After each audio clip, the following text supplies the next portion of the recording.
আসন্ন বিশ্বকাপকে ঘিরে নাজমুল শান্তর ভাবনা কি? বড় পর্দা ওঠার আগে শেষ মুহূর্তে নিজের অনুভূতি শেয়ার করেছেন, যেখানে আশা দেওয়ার চাইতে বেশি উঠেছে টি-20 ওয়ার্ল্ড কাপকে ঘিরে খুব বেশি আশা না করার সতর্কতা।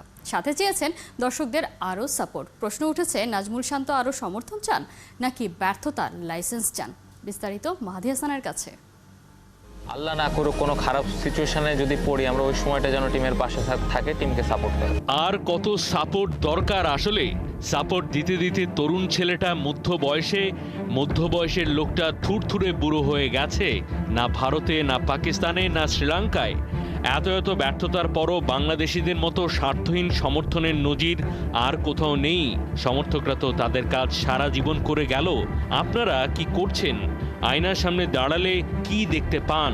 আর কত সাপোর্ট পেলে বড় মঞ্চ থেকে বড় কিছু আসবে? এক্সপেকটেশন নিয়ে খুব বেশি চিন্তা করলে এটা একটা বাড়তি প্রেশার আমার কাছে মনে হয়। সো প্রসেসটা মেনটেন করাটা খুব ইম্পর্টেন্ট। নিজের কাজটা ঠিক মতো করাটা ইম্পর্টেন্ট। যার যে রোল, ওই রোলটা ঠিকভাবে আমরা পালন করছি কিনা সেই জিনিসটা ইম্পর্টেন্ট। এক্সপেকটেশন নাই বা করলেন তো প্রসেসটা কি ঠিকঠাক করছেন? নতুন কন্ডিশনে খেলতে গেছে টিম। আমেরিকার উইকেট আর বাতাসের সাথে খাপ খাওয়ানোটা গুরুত্বপূর্ণ। অথচ যুক্তরাষ্ট্রের বিপক্ষে সিরিজের শুরুতে প্র্যাকটিস সেশন যার ইচ্ছে করেছেন, যার ইচ্ছে করেননি। এটাই কি তাহলে প্রক্রিয়া ঠিক রাখার নমুনা? আমার নিজের পার্সোনাল ওরকম কোনো গোল নাই। আমি যেটা চিন্তা করি যে প্রত্যেকটা ম্যাচ কিভাবে আমি টিমকে কন্ট্রিবিউট করতে পারি, এটাই লক্ষ্য। একটা ক্রিকেট টিমের ক্যাপ্টেন যার কোনো গোল নেই, তো লক্ষ্য ছাড়া কোনো মানুষ কখনো গন্তব্যে পৌঁছেছে? কখনো এরকম হয়েছে? আসন্ন বিশ্বকাপকে ঘিরে নাজমুল শান্তর ভাবনা কি?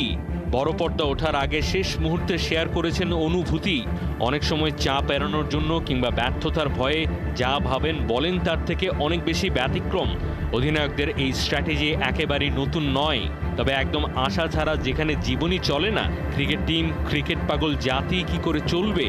তবে শান্তর কথাতে প্রত্যাশার বাস্তবতার নিরিখে আশার ডিপ্লোমেসির বড্ড অভাব। আগেই যেন অদৃশ্য মার্শাল্য জারি করে রেখেছেন। আশা করা যাবে না একদমই। আল্লাহ না করুক কোনো খারাপ সিচুয়েশনে যদি পড়ি, পার্সোনাল ওরকম কোনো গোল নাই। এক্সপেকটেশন নিয়ে খুব বেশি চিন্তা করলে এটা একটা বাড়তি প্রেশার আমার কাছে মনে হয়। নাজমুল শান্তর নিজের কোনো আশা না থাকলেও ক্রিকেট প্রেমীদের অনেকেরই এখনো টিমকে নিয়ে, তাকে নিয়ে আশার শেষ নেই। এই ছেলেটাই তো কটাক্ষ টিটকারিকে উপেক্ষা করে রানের ফোয়ারা ছুটিয়েছিল কিছুদিন আগে। ফিরে আসুক ও, বাংলাদেশ টিমও।